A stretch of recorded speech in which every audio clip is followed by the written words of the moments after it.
नमस्कार, बहुत स्वागत है आपका स्वदेश न्यूज में। मैं हूं शिवाली श्रीवास्तव आपके साथ और वक्त हो गया है चक्रव्यूह का, जिसमें आज बात करेंगे कि आखिर खतरे को न्योता क्यों दे रहे हैं हम। देश में कोरोना संक्रमण का असर कम तो जरूर हो गया है, लेकिन अभी भी कई ऐसे राज्य हैं जहां पर कोरोना संक्रमण के मामले लगातार सामने आ रहे हैं। मध्य प्रदेश भी उन्हीं राज्यों में से एक है, लेकिन इसके बाद भी यहाँ बच्चों के स्कूल खोलने की तैयारी है। कोरोना के खतरे के बीच स्कूल खोलने का यह फैसला कितना सही है, इसके क्या दुष्परिणाम हो सकते हैं, इसी पर आज हम चर्चा करेंगे। चर्चा शुरू करें इससे पहले आपको बता दें कि स्कूल शिक्षा विभाग ने कुछ दिन पहले ही 11वीं, 12वीं और 9वीं और 10वीं कक्षाएं शुरू कर दी हैं। हालांकि कोरोना गाइडलाइन का ख्याल रखते हुए सप्ताह में 2 दिन क्लास लगने की आदेश जारी किए गए हैं। अब स्कूल शिक्षा मंत्री इंदर सिंह परमार ने संकेत दिए हैं कि सितंबर के महीने में छोटे बच्चों के स्कूल भी खोले जा सकते हैं। विचार चल रहा है। कब तक है सर? 1-2 दिन में निर्णय करेंगे। 1-2 दिन में खोलना है कि नहीं खोलना। नहीं, जल्दीबाजी नहीं है, बहुत सोच विचार के सब करेंगे निर्णय। अभी विचार प्रक्रिया में है, क्योंकि बहुत जगह से मांग आ रही है, हमारे पालकों से मांग आ रही है। उसको सबको विचार विमर्श करके 2-3 दिन में डिसीजन करेंगे कब से खोलना। नहीं, वो सब हमारी प्रोसेस पहले से विचार विमर्श पहले से चल रही है। उस बीच में कई सारे लोग आए हैं। मध्य प्रदेश सरकार ये फैसला उस समय लेने जा रही है जब केरल, कर्नाटक, महाराष्ट्र, झारखंड समेत कई राज्यों में बच्चों में भी कोरोना संक्रमण के मामले तेजी से सामने आए हैं। ऐसे में विपक्ष भी सरकार के फैसले पर सवाल खड़े कर रहा है। इसके साथ ही चिकित्सा विशेषज्ञ भी ऐसे माहौल में स्कूल खोलने पर बच्चों के कोरोना संक्रमित होने का अंदेशा जता रहे हैं। मध्य प्रदेश सरकार खुद कंफ्यूज है। पहले माननीय मुख्यमंत्री जी ने कहा था कि स्कूल तीसरी लहर की संभावनाओं के बाद ही खोले जाएंगे, स्कूल और कॉलेज दोनों के लिए कहा था। अब शिक्षा मंत्री जी ने कहा है कि सितंबर में बच्चों के स्कूल खोल दिए जाएंगे। वहीं नगरीय प्रशासन मंत्री माननीय भूपेंद्र सिंह जी ने कहा कि अभी रिस्क नहीं लेनी चाहिए। तो जब सरकार के मुखिया से लेकर मंत्रियों में भी इस मामले में मतैक्य नहीं है, तो सरकार को रिस्क क्यों लेना चाहिए। और जहां तक शिक्षा मंत्री जी का प्रश्न है, वो तो आम जनता से ही कह चुके हैं, बच्चों के पालकों से भी इंदौर में कह चुके हैं कि आपको मरना हो तो मर जाइए।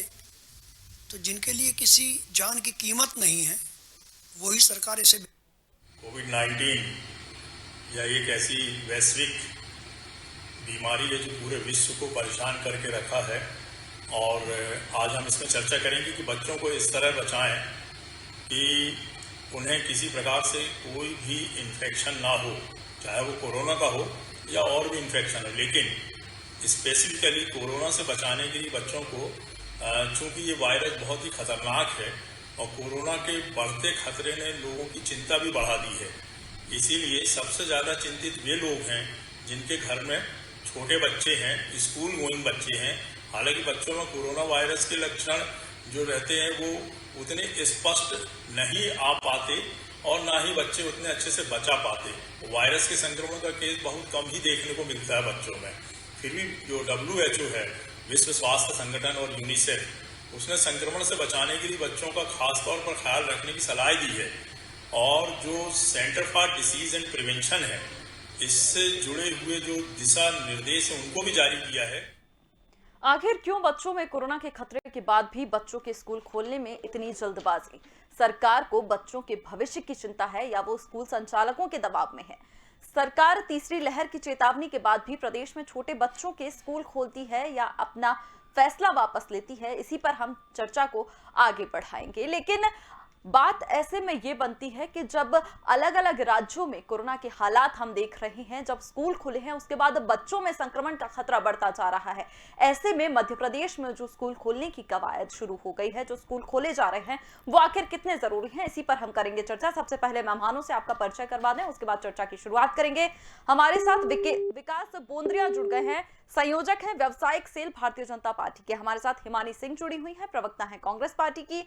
कमल विश्वकर्मा हमारे साथ जुड़ गए हैं, प्रदेशाध्यक्ष हैं पालक महासंघ के। वहीं डॉक्टर करण पीपरे हमारे साथ जुड़ रहे हैं, डॉक्टर करण पीपरे पूर्व सुप्रिंटेंडेंट हैं एम्स रायपुर के। बहुत बहुत स्वागत है आप सभी मेहमानों का स्वदेश न्यूज में। और शुरुआत विकास बोंद्रिया जी आपसे करते हुए, आपको क्या लग रहा है कि कहीं जल्दबाजी तो नहीं हो रही है? क्या पूरी तरह से सोच समझ के ये बच्चों के स्कूल खोलने का जो फैसला लिया जा रहा है, क्या हम उसके लिए तैयार हैं? क्या बच्चे तैयार हैं अब स्कूल जाने के लिए? क्या स्कूल तैयार हो चुके हैं अब कोरोना काल में बच्चों को पढ़ाने के लिए? देखिए, अंतिम फैसला तो अभी लिया जाना है कि कब से हम स्कूल बच्चों को भेज सकते हैं। हम सभी चाहते हैं, आप हम क्या, कांग्रेस पार्टी भी चाहती रही है कि भाई बच्चों का रूटीन में स्कूल जाना चालू हो सके, ताकि उनका जो अपनी व्यस्तता है, स्कूली शिक्षा है और बाकी मनोरंजन भी अच्छा हो सके। तो अंतिम फैसला लिया जाना, सरकार का कहना यही है आज की तारीख में भी कि सब पहलुओं को अध्ययन करते हुए ही निर्णय लिया जाएगा।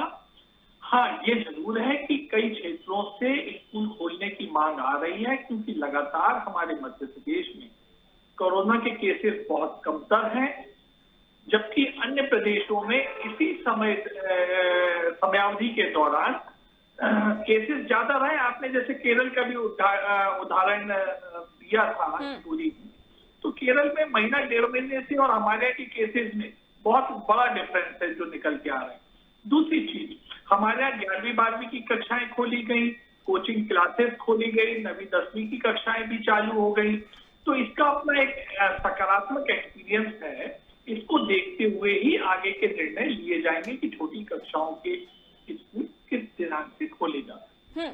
लेकिन जो संभावना है, हिमानी जी, इसका जवाब मैं आपसे चाहूंगी कि जो संभावना जताई है स्कूल शिक्षा मंत्री ने कि अगले महीने से, शायद से सितंबर से बच्चों के स्कूल खोले जा सकते हैं, या फिर 1 महीने बाद की अगर हम बात कर ले, 2 महीने बाद की बात कर ले, और तीसरी लहर की आशंका है। हम उस स्टेज पे खड़े हुए हैं जहां दूसरी लहर ने अभी तक देश को छोड़ा नहीं है और तीसरी लहर आने की लगातार आशंका जताई जा रही है। विशेषज्ञ लगातार बच्चों को लेके चेतावनी दे रहे हैं कि बच्चों को थोड़ा संभाल के रखा जाए। और हिमानी जी, बच्चों की जब बात आती है तो हर पेरेंट्स सिहर उठता है कि कैसे स्कूल भेज दे। मैं खुद 10वीं और 11वीं की विद्यार्थियों की मां हूं, और मेरे स्कूल से भी बच्चों का कंसर्न लेटर आया था। मैंने उन्हें मना कर दिया, क्योंकि इनकी जो विचार करने की क्षमता है वो हम पहली और दूसरी लहर में देख चुके हैं। इनके लिए हम लोग, हमारे बच्चे, हमारा परिवार सिर्फ आंकड़े हैं। इतनी हो गई, इतने संक्रमित हो गए, इतने मर गए, पर हमारे लिए वो पूरी दुनिया, हमारी पूरी जिंदगी है। तो वहां निर्णय लेना सिर्फ हमारे हाथ में होता है। तो और स्कूल में क्लासेस नहीं हो रही हैं, और जब क्लासेस इस तरह से शुरू हो जाती है, मान लीजिए क्लास में 25 बच्चे हैं, उनमें से 2 ने कंसर्न दे दिया कि हमारे बच्चे को स्कूल भेजिए, तो बाकी 23 बच्चों की ऑनलाइन क्लास भी बंद हो जाती है ऐसे निर्णय की वजह से। मेजोरिटी तो अभी भी स्कूल नहीं जा रही है। आप वास्तविक स्थिति धरातल पर देख सकते हैं। 10वीं 11वीं के बच्चे भी अभी स्कूल नहीं जा रहे हैं, क्योंकि पेरेंट्स के मन में दूसरी लहर को लेके, आप जानती हैं अच्छी तरीके से कि हर एक व्यक्ति, ऐसा कोई हिंदुस्तान में शायद ही होगा जिसने अपने किसी प्रियजन, किसी मित्र या इष्टजन को दूसरी लहर में ना खोया हो। तो बच्चों को लेके जो डर है, तो इनके लिए तो चूहे और बंदर जैसे हो गए एक्सपेरिमेंट की, देखते हैं अब क्या होता है। पर हमारे लिए, बाकी के आम जनता के लिए तो हमारी पूरी दुनिया है। हम तो ऐसे इनके निर्णयों पर भरोसा करके नहीं देख सकते। अगर 1 साल पढ़ाई जबरदस्ती ऐसी कोई मजबूरी में फंसाएंगे, तो माँ बाप ये निर्णय लेंगे कि ठीक है भाई, 1 साल बच्चा हमारा नहीं पढ़ेगा, अगले साल पढ़ा लेंगे, लेकिन ऐसे खतरे में तो नहीं डाल सकते। जान है तो जहान। बिल्कुल हिमानी जी, क्योंकि बच्चों की जब बात आती है तो हर पेरेंट्स, और कोई गलत बात भी नहीं है अगर माता पिता अपने बच्चों के बारे में सोच रहे हैं, क्योंकि जिस कोरोना काल, जिस भयावह हालात से हम गुजर रहे हैं, वाकई मतलब भयावह स्थिति जो है, और जब बच्चों की बात आती है तो और ज्यादा प्रोटेक्टिव माता पिता हो जाते हैं। तो हमारे साथ कमल विश्वकर्मा जी भी जुड़े हुए हैं, क्योंकि आप प्रदेशाध्यक्ष हैं पालक महासंघ के।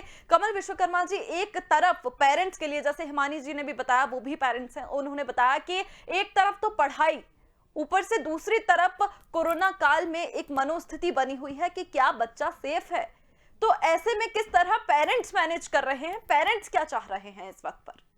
देखिए, अभी बोदलिया जी ने कुछ बात रखी, उनकी कुछ बातों तक तो मैं सहमत हूं, लेकिन हिमांशी जी की जो भी बातें आई, मैं पूर्ण सहमत हूं। एक अभिभावक होने के नाते प्रदेश अध्यक्ष बाद में आता हूं, क्योंकि मेरे यहाँ भी एक 6th क्लास में बच्ची पढ़ती है और एक अभी 12th पास होके आई है। आज देखिए, मध्य प्रदेश सरकार ने, स्कूल शिक्षा विभाग ने सिर्फ और सिर्फ मध्य प्रदेश की शिक्षा में सिर्फ प्रयोगशाला बना रखा है।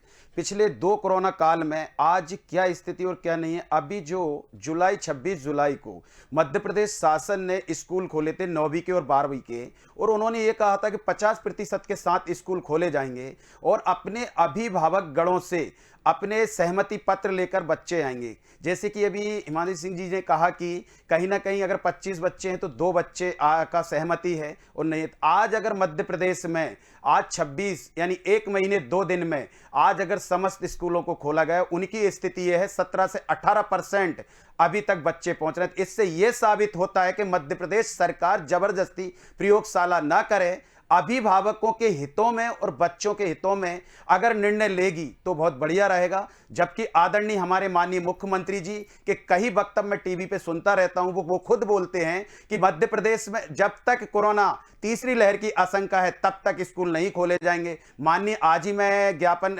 टीवी समाचार पत्रों में देखा, माननीय हमारे नगरीय प्रशासन मंत्री जी ने भी ये खुलकर कहा कि अभी जब इतने दिनों से स्कूल बंद हैं तो हम थोड़े दिन रुकने चाहिए। और हमारे जो आज निर्णय लेते हैं माननीय शिक्षा मंत्री जी, जिनसे हमारी 29 जून को काफ़ी बहसबाजी भी होती है और जिन्होंने हमसे कहा था कि अभिभावक मर जाए हमें कोई चिंता नहीं है, तो देखिए कहीं ना कहीं जाकर अगर माननीय मुख्य शिक्षा मंत्री जी के अगर ये बयान आते हैं तो कहीं ना कहीं हिमांशु जी की बातों में मैं सहमत हूं कि कहीं ना कहीं जाकर वो इतना बच्चों के सहानुभूति नहीं है। अगर सहानुभूति होती तो कहीं ना कहीं जाकर आज उस तरह से निर्णय लिए जाते कि जो शिक्षा के हम ज्ञापन पे ज्ञापन देते जा रहे हैं लेकिन उन पर कोई निर्णय नहीं हो रहा है। तो मालक महासंघ की तो पहले से ही आज एक और आपको उदाहरण देना चाहूंगा, जो मद्रास हाई कोर्ट में भारत सरकार ने एक शपथ पत्र दिया था कि अगर पहली फर्स्ट डोज लगता है, दूसरा डोज लगने के बाद 15 दिवस बाद पता चलता है कि आदमी की क्या पोजीशन है। तो कहीं ना कहीं जाकर तीसरी चीज आज मध्य प्रदेश भारत सरकार या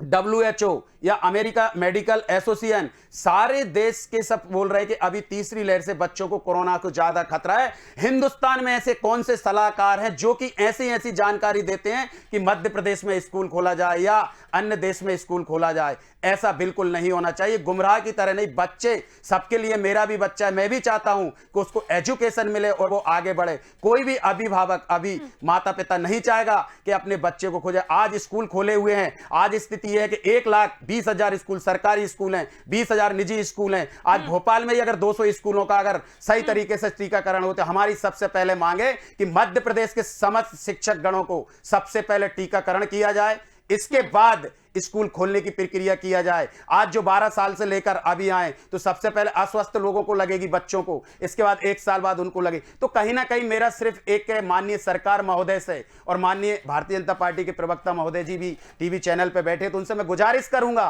कि अब हम पालक महासंघ की निर्णय के जो मांगे हैं उन मांगों को राज्य सरकार तक पहुंचाएं, जो मध्य प्रदेश के आज प्रत्येक अभिभावक की आवाज बनकर आप आगे आए। ठीक है, ठीक है। डॉक्टर पिपरे, आपने तीनों पक्षों की बात सुनी। आप चूंकि डॉक्टर हैं, आपने इस वक्त को बहुत करीब से सबने देखा है, हम सब ने, आपने लोगों का इलाज किया है। उस वक्त पर बच्चों से लेकर बड़ों तक मरीज जो हैं वो आपके पास आते रहे हैं और आ रहे हैं। ऐसे में डॉक्टर्स क्या सलाह दे रहे हैं? क्योंकि एक तरफ पेरेंट्स की दुविधा है, बच्चों की पढ़ाई है, जीवन है, कहां जाएं, दुविधा बहुत बड़ी है इस वक्त पेरेंट्स के मन में। सच कहा आपने, बहुत ही संवेदनशील विषय पे ये चर्चा हो रही है और बच्चे बहुत ही मतलब बेशकीमती चीज होती है, बहुत बड़ा एक जीने का सहारा होता है माँ बाप के लिए, परिवार के लिए। और ये छोटे बच्चे हैं, इन्हें नहीं मालूम कोरोना क्या होता है, सर्दी जुकाम इन्फेक्शन क्या होता है। और मुझे अनुभव है 1.5 साल पहले का, जब रायपुर एम्स में पहली बच्ची आई हुई थी, लगभग मैं समझता हूँ 18-20 साल की बच्ची थी, और वो कोरोना से ग्रसित थी और इंग्लैंड से बॉम्बे के रास्ते से रायपुर आई थी और 3-4 दिन के बाद में उससे जब बुखार आया, सर्दी खांसी हुई, तो हम लोगों को पहला मरीज था, छत्तीसगढ़ का पहला मरीज था। और उसके बाद में फिर मध्य प्रदेश में और महाराष्ट्र में दूसरी जगह आने लगे मरीज। तो जब वो एक मरीज से सैकड़ों और हजारों की तादाद में आने लगे और उस समय छोटे छोटे बच्चों को भी होता था, तो कुछ लोगों को बचा लिया गया। और फिर जून के महीने से फिर मौतें भी शुरू हो गई थी।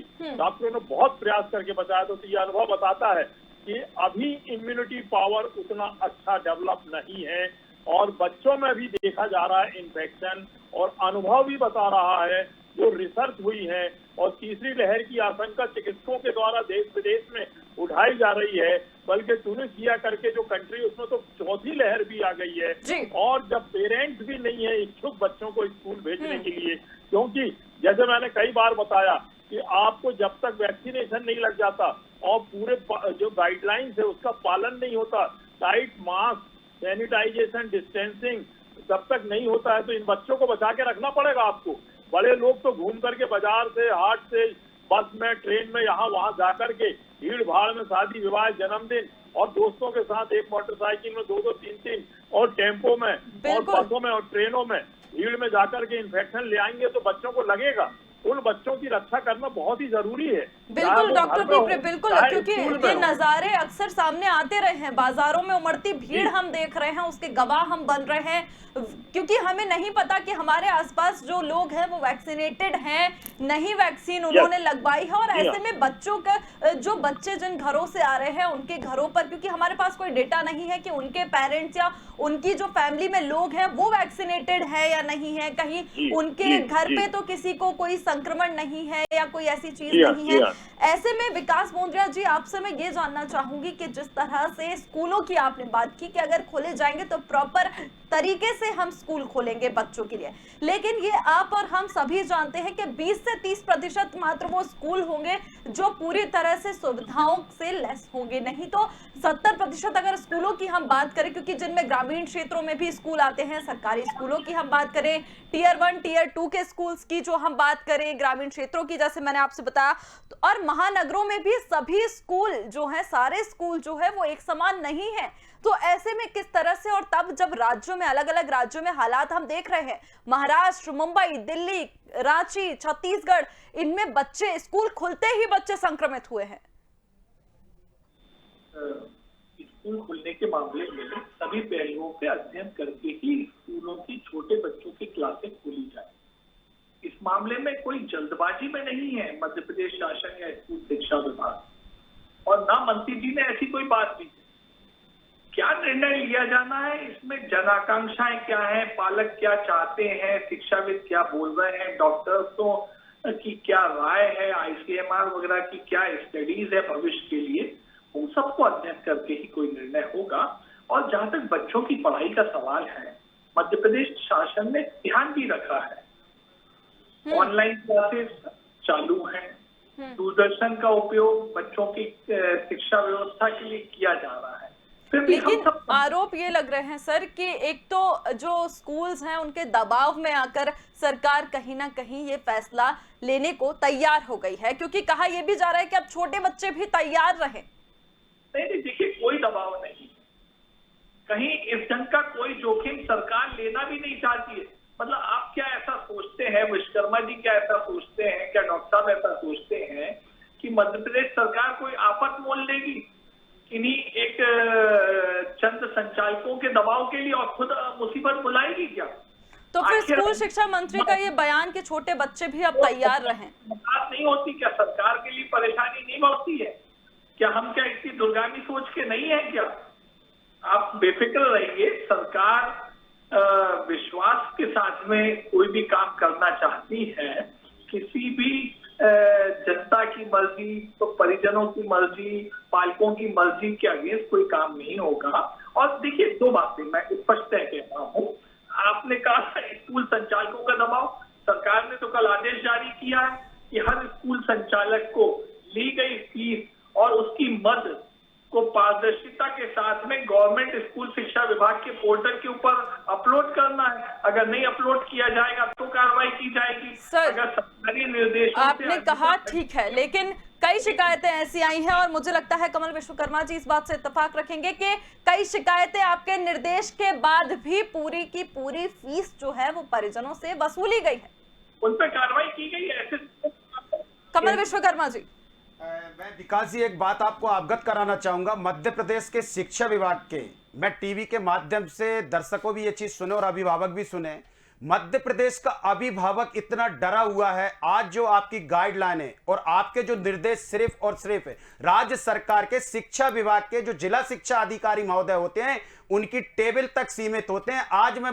इस टीवी के माध्यम से बोलना चाहता हूं, मध्य प्रदेश का राजधानी भोपाल 52 जिलों में से जिला शिक्षा अधिकारी माननीय नितिन सक्सेना जी ये बता दें कि इतने इनके पास ज्ञापन गए, इनके पास कई लोगों के वो गए, आज तक किसी स्कूल पर कार्रवाई की हो। आज अभिभावक के पास ना तो सरकार सुनने को तैयार है, ना निजी स्कूल सुनने को तैयार है। कोरोना काल का समय है, आज किसी की नौकरी चली गई, किसी का व्यवसाय चला गया। आज जिन पेरेंट्सों ने फीस नहीं भरी है उन पेरेंट्सों का बच्चों का रिजल्ट नहीं दिया उन स्कूल निजी स्कूलों ने। ये मानवता है। आज मध्य प्रदेश में जिस बच्चे ने फीस नहीं भरी है उन बच्चों को ऑनलाइन क्लासेस से निकाला जा रहा है, उनकी टीसी नहीं दे जा रही है। राज्य सरकार का जो आदेश और निर्देश है वो स्कूलों पर नहीं चलते हैं। विकास जी, मैं आपकी कई बातों में सहमत हूं, लेकिन इस बात पर बिल्कुल सहमत नहीं हूं। मध्य प्रदेश के समस्त जिला शिक्षा अधिकारी मध्य प्रदेश के अंदर एक भी स्कूल पर कोई कार्रवाई की हो, ये सबसे बड़ा आरोप पालक महासंघ का है, क्योंकि 7 साल से पालक महासंघ ने कई ज्ञापन दिए हैं, लेकिन आज दिनांक तक एक भी नहीं। बाल आयोग में भी हमारे कई बाल आयोग अनुशंसा करता है, लेकिन कहीं ना कहीं एक बाल आयोग है, एक सरकार की बॉडी है, अपनी अनुशंसा करते हैं। और आज मैं देखता हूं बाल आयोग के जो सदस्य हैं काफी हमारे लिए अनुशंसा संगठन के लिए अभिभावकों के लिए करते हैं, लेकिन आज मैं मेरी बता रहा हूं, टीवी चैनल से देना चाहता हूं, पालक महासंघ का प्रदेश अध्यक्ष होने के नाते मैं भी एक बच्चे का पिता हूं।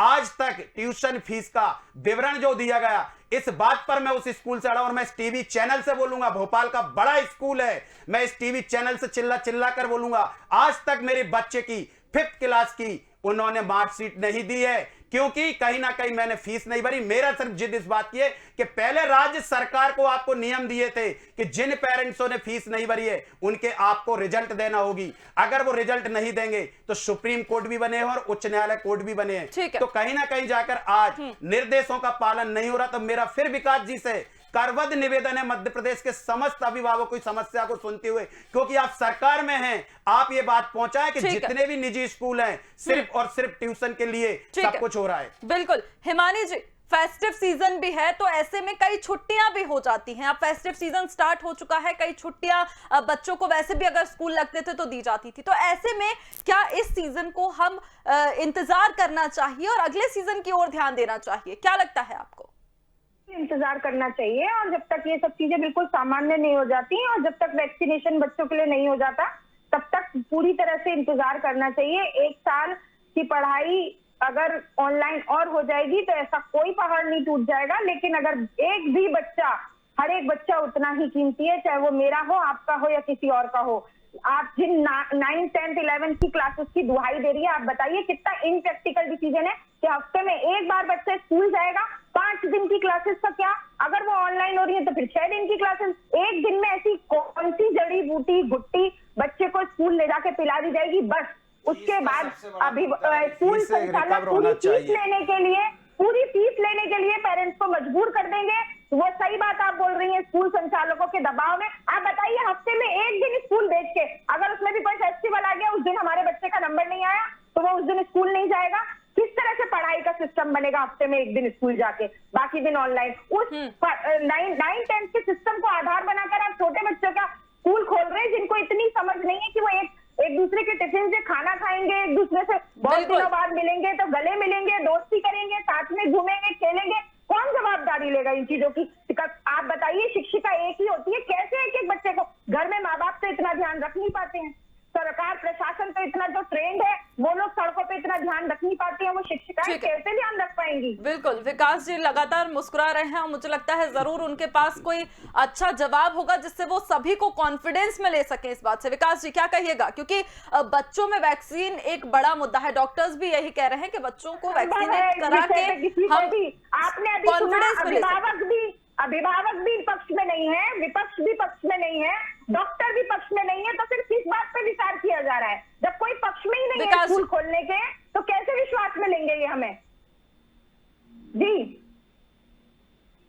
लगता है बहुत मैच्योर हम डिस्कशन कर रहे हैं और बिला वजह उस डिस्कशन को हॉट कर रहे हैं। जब निर्णय ही नहीं हुआ कोई ऐसा, तो इतनी गर्मा गर्मी की डिस्कशन में जरूरत नहीं है। हिमाद्री जी ने अपना विचार प्रकट किया है, हम भी उनके विचार को सुन रहे हैं, ग्रहण भी कर रहे हैं, और भी लोगों के विचार आ रहे हैं। लगता था कि इस डिस्कशन की जरूरत ही नहीं है, तो आपको डिबेट में आना ही नहीं चाहिए था इसमें, क्योंकि डिबेट इसी टॉपिक पे है। तो क्या चुपचाप बैठ के सब हम चारों बातें चुपचाप बैठे, क्योंकि ये तो टॉपिक ही नहीं है आपके हिसाब से? सर डिबेट का डिस्कशन का जो टॉपिक है वो आपने बताया कि इस पर जरूरत नहीं है डिस्कशन की। क्यों सर? अगर आपके ही मंत्री इस तरह से बयान देंगे कि छोटे बच्चे तैयार रहें तो क्यों नहीं डिस्कस करें? आपको पता होना चाहिए कि इस वक्त लोग क्या सोच रहे हैं, परिजन क्या सोच रहे हैं, डॉक्टर्स क्या सोच रहे हैं। अन्यथा मत लीजिएगा, उससे ऐसा लग रहा है कि आपको कोई सूचना है कि कल सुबह से स्कूल खुल रहा है। ऐसा तो बिल्कुल नहीं है भाई। शांति से हम चर्चा ये कर सकते हैं। डॉक्टर साहब ने अपने विचार प्रकट किए, विश्वकर्मा जी ने भी अपने विचार दिए हैं। मुझे लग रहा है आप लोगों के विचारों के मुताबिक ही शासन आगे आने वाले कल में फैसला लेगा। जब बड़े बच्चों की क्लासेस चल रही हैं तो ऐसा भी नहीं है हिमाद्री जी की उनकी ऑनलाइन क्लासेस बंद कर दी गई हैं और बच्चों को मजबूर किया जा रहा है कि आप अगर क्लासेस अटेंड नहीं करेंगे तो आपकी अटेंडेंस एब्सेंट मार्क करके आपको मतलब जो कंपलसरी अटेंडेंस होती है उसमें कोई दिक्कत आएगी। ये व्यवस्था भी नहीं रखी गई। सीनियर बच्चों पे आपका डिसीजन फेल हो गया तो क्या विचार कर रहे हैं आप छोटे बच्चों के बारे में? पहले इसी को सही करके दिखा दीजिए, इसी को सही साबित करके दिखा दीजिए। 9th 10th 11th का सही साबित करके दिखा दीजिए, फिर छोटे बच्चों का रिस्क ले लीजिएगा। मुझे लगता है कि अभी कोई निर्णय तो हुआ नहीं है कि ताव की जरूरत नहीं है।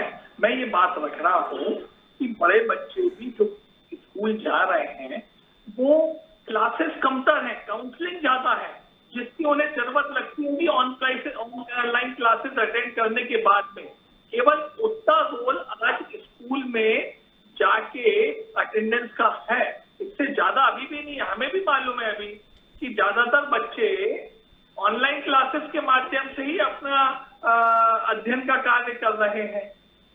तो मुझे लगता है कि निर्णय हुआ नहीं है लेकिन निर्णय होगा और हमारा इस वक्त डिबेट करने का मोटिव ही वही है कि सारी चीजें, सारी बात क्लियर हो सके, सब अपने विचार रख सके। क्योंकि ऐसे अगर बात की जाए तो तीसरी लहर भी अभी आई नहीं है लेकिन सब उसकी चेतावनी जारी कर रहे हैं, सब उससे सतर्क रह रहे हैं। क्यों?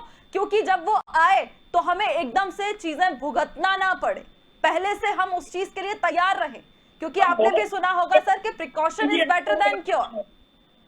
हिमाद्री जी, भारत में ही और मध्य प्रदेश में ज्यादा कंजर्वेटिव अप्रोच इस मामले में हम रख रहे हैं कि हमें कोई दिक्कत ना आए। नहीं तो आप अन्य प्रदेश देखिए या विश्व के अन्य देशों का अध्ययन करिएगा कि वहां पे बच्चे स्कूल जा रहे हैं जबकि वहां पे बहुत ज्यादा कोरोना विक्टिम्स पाए भी जा रहे हैं।